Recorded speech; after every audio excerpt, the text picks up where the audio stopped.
तुम्हारे साथ जाना है। और मेरा कुछ पूछने से पहले वो कमरे से निकल गया।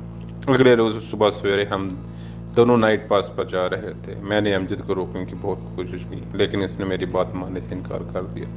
2 दिन की रोटी नहीं खिला सकता कमीने, पैसे ले लेना खाने की, और मैं चुप साध ली। बस स्टॉप पर उतर कर हम दोनों हंसपे मामूल पैदल चल पड़े। अभी हम घर के कुछ दूर ही थे कि भाई अहमद जान भागता हुआ घर से निकला। इसने हाथ में राइफल पकड़ी हुई थी। कोई गड़बड़ है, अहमद जान को भागता देखकर अमजद ने कहा। अभी पता चल जाता है, मैं अपनी रफ्तार को तेज करते हुए बोला। इसी असना में अहमद जान भाई ने हमें देख लिया। इसलिए उसका रुख हमारी से मत हो गया। फौजी यार चौधरी अनवर के साथ झगड़ा हो गया है, चाचा और अब्बू भी उधर ही होंगे। मैं हथियार लेने आया था। करीब आते ही वो बगैर हमारे पूछ से बताने लगा, चलो उधर ही चलते हैं। अमजद ने कहा और हमारा रुख जमीनों की जानब हो गया। रास्ते में अहमद जान भाई ने हमें तफसीलात बताए, जिनका लबा ये था कि सुबह और वो और मोहम्मद जान ज़मीन पर गए। वहाँ अनवर खान उसके 2 बेटे, इनके बेटों के दोस्त भी पहले से मौजूद थे। जैसे ही ये पहुंचे तो अनवर खान उन्हें कहने लगा कि हमारी ज़मीन का वो टुकड़ा जो इनकी ज़मीन के साथ मिला हुआ है उनको बेच दिया जाए, और इसके बदले हम अनवर खान को जंगल की ज़मीन ले या फिर रकम ले लें। जवाबन मोहम्मद जान ने कहा कि इसकी अनवर खान जो ज़मीन हमारी ज़मीन के साथ मिली हुई है वो हमें बेच दो। मोहम्मद जान की बात पर अनवर खान ने कहा कि हम चौधरी लोग अपनी ज़मीन और बेटी का सौदा कभी नहीं करते। इस पर मोहम्मद जान बोला, तुम चौधरी हो तो अब हम भी जोड़े नहीं हैं। इस तरह बातों बातों में गुस्सा होकर अनवर खान मोहम्मद जान और अहमद जान को गालियां बकने लगा। मोहम्मद जान ने जवाबन गालियां तो ना बकी कि अनवर खान ने इससे उम्र में बड़ा था। अलबत्ता अहमद जान को भेजा के चाचा को बुला लाए, और जब वो इधर आया तो अब्बू जान भी साथ चलने पर तैयार हो गए। वापसी पर वो आधे रास्ते तक पहुंचा तो अहमद जान को ख्याल आया कि राइफल भी साथ ले लेना चाहिए थी। वो राइफल लेने के लिए घर वापस आ गया था। अहमद जान की बात खत्म होने तक हम जमीन पर पहुंच चुके थे। फरलांग बार दूर ही से हमें चाचा फाजल की गरजदार आवाज़ सुनाई दी, अनवर खान तुम हद से बढ़ रहे हो। हद से नहीं बढ़ रहा, असूली बात कर रहा हूँ। अनवर खान की आवाज़ में भी काफ़ी बुलंदी थी। ये कौन सा असूल है? चाचा फाजल दाड़े, ज़बरदस्ती हमारी ज़मीन खरीदने की कोशिश को तुम असूली बात कह रहे हो? अनवर खान ने जवाब दिया, मैं तुम्हारे खेत की मंडेर में चारों तरफ पहरा खड़े नहीं कर सकता। हमारे मवेशी थोड़ा सा करीब आते ही तुम आसमान सर पर उठा लेते हो। हाकिम भाई ने कहा, तुम्हारे मवेशी तुम्हारे अपने खेत में क्यों नहीं जाते? इस वक्त तक हम इनके करीब पहुंच चुके थे। अनवर खान के साथ इसके दोनों बेटों के अलावा 4 बंदे और भी खड़े थे। हमारे पहुंचते ही वो दोनों अतराफ के बंदे की तादाद बराबर होगी। चाचा फाजुल और अबू जान एक लम्हा हमारी जानब देखने के बाद दोबारा अनवर खान की तरफ मुतवज्जो हो। मोहम्मद जान का चेहरा मुझे देखकर कल उठा था। इसके बरक्स अकबर खान और इसके दोनों साथी घबरा गए थे। जानू इसकी मूंछें देख यार, जैसे बिल्ली ने मुंह में चूहा पकड़ रखा हो। अनवर खान के चेहरे पर नजर डालते हुए अमजद ने पटरी छोड़ी और इसने अपनी आवाज़ आहिस्ता रखी थी, लेकिन इसके बावजूद वहाँ मौजूद तमाम अफराद ने यह बात सुन ली थी। तुम्हारी ये जुर्रत कि अबू जान के मतलब ऐसी बात कहो। आजम खान गुस्से से अमजद की तरफ बढ़ा और इसने अमजद को ज़ाहरी जिसामत को देखकर गलत अंदाज़ा लगाया था। इसके बावजूद कि अमजद और आजम कद में बराबर थे, जिस्मानी लिहाज से आजम खान वजनी था और इससे पहले कि इसे कोई रोकता वो अमजद के करीब पहुंच चुका था। लेकिन ये कुर्बत इसे महंगी पड़ी। छाती पर लगने वाली ठोकर से वो उछल कर पीछे जा गिरा। लड़ो मत अबू जान जो काफ़ी देर से खामोशी खड़े थे जल्दी से बोले, लेकिन अबू जान की नसीहत हमारे लिए गौरा गुजरी हो सकती थी, गैरों के लिए नहीं। इसलिए इनमें मौजूद वो नए बंदे अमजद की तरफ बढ़े। नए बंदे में इसलिए कह रहा कि अकबर खान और इसके साथ ही मौजूद दोनों पहलवान जिनका टाकरा मेरे साथ हो चुका था, उन्होंने अपनी जगह से हरकत करने की कोशिश नहीं की थी। इससे पहले कि वो दोनों अमजद के करीब पहुंचते, मैं अपनी जगह से उछला और इन दोनों पर जा पड़ा। एक के पेट में गुस्सा मारते हुए मैंने दूसरे की थोड़ी पर लिफ्ट पेज चढ़ा दी। वो दोनों भी आराम से आजम के साथ लेट गए थे। इस वक्त आजम खड़े होकर सोच में पड़ गया कि हमला करें या अपने भाई अकबर के साथ आराम से खड़ा हो जाए। इसकी मुश्किल चाचा फाजुल और भाई हाकम ने आसान कर दी थी कि हाकम भाई ने मुझे पकड़ लिया और चाचा फाजुल ने अमजद को। نہیں پتر، جھگڑا نہیں کرنا، چاچا فاضل مدبیر میں لہجے میں بولا۔ چاچا جھگڑا ہم نے نہیں، انہوں نے شروع کیا ہے۔ اپنے بیٹے اور اس کے دوستوں کا حشر دیکھ کر انور خان نے چپ ساتھ لی تھی۔ انور خان، اب تو تمہیں یقین آ گیا نا کہ زمین تجھے نہیں مل سکتی؟ ہمارے پیچھے ہٹانے پر ابو جان سے ہاشم جان یہ تو وقت بتائے گا۔ انور خان یہ کہہ کر اپنے بیٹے کی طرف مڑا اور چلو بیٹا چلتے ہیں، اور وہ تمام ہمیں تنتوز نظر سے دیکھتے ہوئے وہاں سے رخصت ہو کہ چلو ہم بھی چلتے ہیں۔ بھائی حکم آسا سے بولا اور ہم تمام واپس آ گئے۔ تم اتنی جلدی واپس کیسے آ گئے؟ گھر پہنچتے ہی چاچا فاضل وہ چاچا امجد کا جی کر رہا تھا کہ عدنان کے ساتھ ملنے کو۔ میں نے بہانہ کھڑا، اس کی چھٹی ملی تو یہ کہہ رہا تھا کہ عدنان سے مل کر گھر جائے گا۔ میں نے بھی ایک دن کی چھٹی لی تاکہ یہ اکیلا ہوار نہ روتا رہے، اور چاچا سر ہلاتے ہوئے ابو جان کے ساتھ ان کے کمرے کی طرف بڑھ گئے، جبکہ ہم تمام بھائی امجد کے ساتھ بیٹھک میں بیٹھ گئے۔ اب انور خان جرگہ بلائے گا؟ بیٹھک میں بیٹھتے ہی امجد نے پوچھا۔ انور خان کس چیز کا جرگہ بلائے گا؟ حاکم بھائی کے لہجے میں حیرانی تھی۔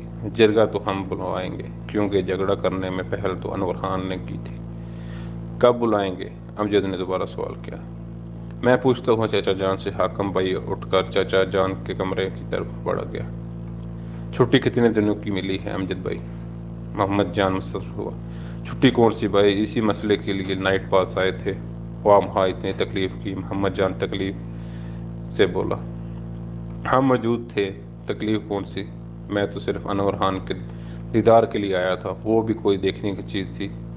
احمد جان ہنستے ہوئے بولا، اور تمام اس کی بات پر ہنس پڑے۔ اگلا دن خاموشی سے گزر گیا۔ بھائی حاکم نے بتایا کہ اگر انور خان نے جرگہ نہ بلوایا تو اس سے اگلے دن ابو جان خود جرگہ بلا لیں گے، لیکن اس دن انور خان کی طرف سے ایسی کوئی سرگرمی دیکھنے میں نہ آئی۔ اس سے اگلے دن ہماری واپسی تھی، لیکن امجد نے اصرار کیا کہ جرگہ سن کر چلے جائیں گے۔ یار مجھے لیٹ نہ ہو جائے، میں نے تشویش ظاہر کی۔ اس نے کہا پہنچ جائیں گے نا یار، 5-6 گھنٹے کا تو فاصلہ ہے۔ اور میں بھی خاموش ہو گیا۔ شام کے وقت چچا فاضل گاؤں کے سرکردہ افراد کو اپنا مسئلہ بتا کے جرگہ بٹھانے کے متعلق بتا چکا تھا۔ صبح 10 بجے کے قریب جرگہ شروع ہوا۔ انور خان اپنے دونوں بیٹوں اور 10-12 بھائیوں کو لے کر 9:45 بجے کے قریب جرگہ کی جگہ پہنچ گیا تھا۔ سب سے پہلے چچا فاضل نے جرگہ کے ارکان کے سامنے اپنا مسئلہ نقطہ نظر واضح کیا۔ اس کے بعد انور علی نے اپنا نقطہ نظر بتانے کے ساتھ ساتھ اس دن ہونے والی لڑائی کو بھی موضوع گفتگو بنایا کہ کس طرح ہم نے اس کے بیٹے اور بیٹے کے دوستوں کو ذوب کیا۔ اس کی کوشش یہی تھی کہ مسئلے کا سارا الزام ہم پر آئے۔ آخر میں اس نے خود کو مظلوم ثابت کرنے کے لیے دعویٰ کیا کہ اس کا مطلب ہرگز نہیں تھا کہ ہاشم جان کی زمین ہتھیار لے، بلکہ وہ تو چاہتا ہے کہ اس کی زمین کے بدلے ہاشم جان منہ مانگی رقم یا من پسند زمین لے سکتا ہے۔ دونوں طرف کے دلائل سن کر جرگہ کے ارکان پر پڑ گئے اور آخر میں فیصلہ ہوا کہ کل متعلقہ زمین دیکھ کر فیصلہ کیا جائے گا۔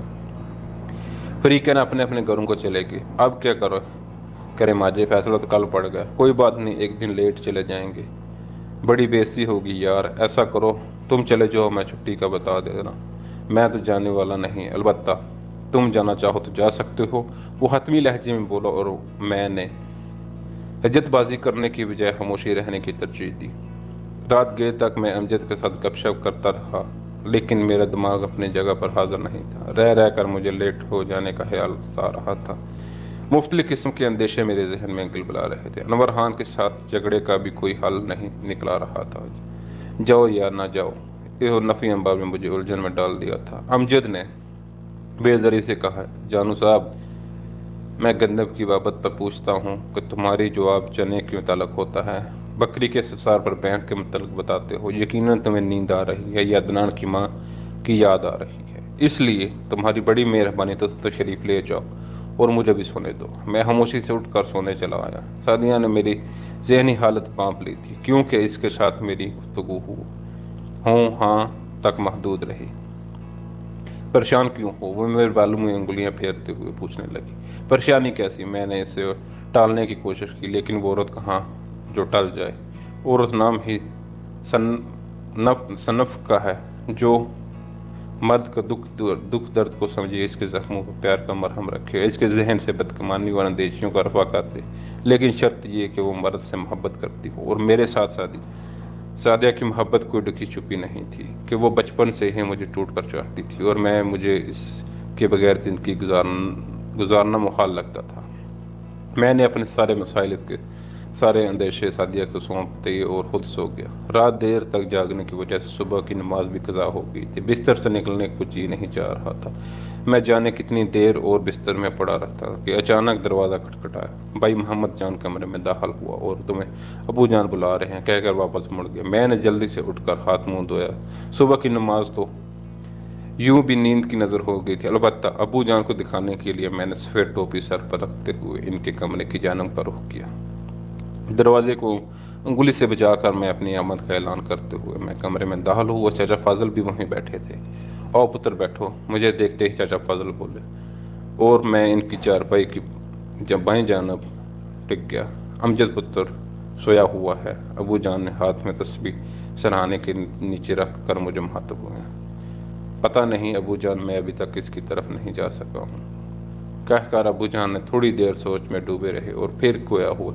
उमर बेटा, जवान आदमी हमेशा दिल से सोचता है क्योंकि जवानी दीवानी होती है और इससे हर मसले का हल अपनी ताकत और कुव्वत ही नजर आता है। फिर भरोसा करता है कि अपने जोर बाजू पर अपने बड़े और कमज़ोर और लाचार नजर आते हैं। इनकी सोच तजर्बा और फहम इसकी नज़रों में कुछ नहीं होते। लेकिन बेटा याद रखना कि बगैर अक्ल और तजर्बे के मसाइल को हल करना ऐसे ही है जैसे पेट्रोल के बगैर गाड़ी चलाना। ताकत से मसाइल हल नहीं होते, पैदा होते हैं। ताकत बिलाशुबा एक अच्छी चीज़ है, लेकिन इस वक्त जब इसको इस्तेमाल करने वाली अक्ल में भी साथ हो। और इस लिहाज से मैं खुशकिस्मत हूँ कि मेरे पास अक्ल भी है। और अब्बू ने चाचा फाजिल की तरफ इशारा किया। और ताकत के ताम पर तुम्हारे 3 भाई मौजूद हैं। वो उम्र में तुमसे बड़े हैं, वो ताकत में भी कम नहीं। इसलिए ये सोच के तुम्हारे बगैर ये छोटा सा मसला हल नहीं हो सकेगा बिल्कुल गलत है। और दिन अनवर खान के बेटे की पिटाई करके तुम लोगों ने मसले को सुलझाने की बजाय उलझा दिया है। अब शायद तुम ये कहो कि पहले तो आजम खान ने की थी अमजद पर हमला करके, तो ये सरासर हकीकत के खिलाफ है, क्योंकि अमजद पुत्र इससे पहले ही अनवर खान का मजाक उड़ा चुका था। अगर तुम खुद को आजम की जगह रख कर सोचो तो इसका फेल तुम्हें बराबर नहीं लगेगा। बाप के खिलाफ होने वाले मजाक को कौन बर्दाश्त कर सकता है? क्या ख्याल है? अबू जान ने अचानक पूछा। जी जी जी बिल्कुल, मैं हक्का सह गया। पुत्र, परेशान होने की बिल्कुल ज़रूरत नहीं। अनवर खान के लिए हम काफ़ी हैं। जिरगा बैठा हुआ है, इसका फैसला मैंने हर 2 सूरत कबूल करना है, चाहे हमारे फ़ायदा हो या नुकसान। तुम दोनों ऐसा करो कि वापस नौकरी पर चले जाओ। मेरा ख्याल है कि पहले भी दोनों लेट हो। अमजद पुत्र को भी तुमने इस बेकार मसला में घसीट का ख्वाह तकलीफ दी है। आइंदा ख्याल रखना कि इस किस्म की कोई हरकत भी मुझसे पूछे बगैर नहीं करना। तुम दोनों मुल्क और कौम का सरमाया हो और ये सरमाया मैं चंद कनाल ज़मीन पर कुर्बान नहीं कर सकता। इसलिए जिरगे का फैसला सुनने की कोई ज़रूरत नहीं। तुम्हारा चाचा सब कुछ लिख कर तुम्हें चिट्ठी डाल देगा, समझ गए ना? जी अबू जान, मैं आस्था से बोला। अब जाओ, मेहमान को नाश्ता करो और जाने की तैयारी करो। अमजद पुत्र को यह एहसास नहीं होने देना कि मैं तुम्हारी इस हरकत से खफा हुआ हूँ। और इस सलाम कह कर निकल आया। चले माजे भाई, अपना दाना पानी तो यहाँ पे पूरा हो चुका है। अमजद नाश्ता कर चुका था। मैंने इसे वापसी की नुयत सुनाई। तू जा ना यार, किसने मना किया है? तुम्हें तो जाने वाले नहीं। बकवास मत करो, अबू जान सख्त खफा हैं, तो मत करना इस किस्म की हरकतें। मैंने हैरानी से पूछा। यही चाचा जान को नाराज करने वाली? वो इत्मीनान से बोला। गधे, अबू को पता चल गया कि हम छुट्टी से लेट हैं। तुमने बताया होगा। क्यों? मुझे अहमद समझ रखा है? मेरे समझने से क्या होता है? पूरी दुनिया कहती है कि इसका इत्मीनान बरकरार था। माजे, तुम बात को मजाक में टाल रहे हो।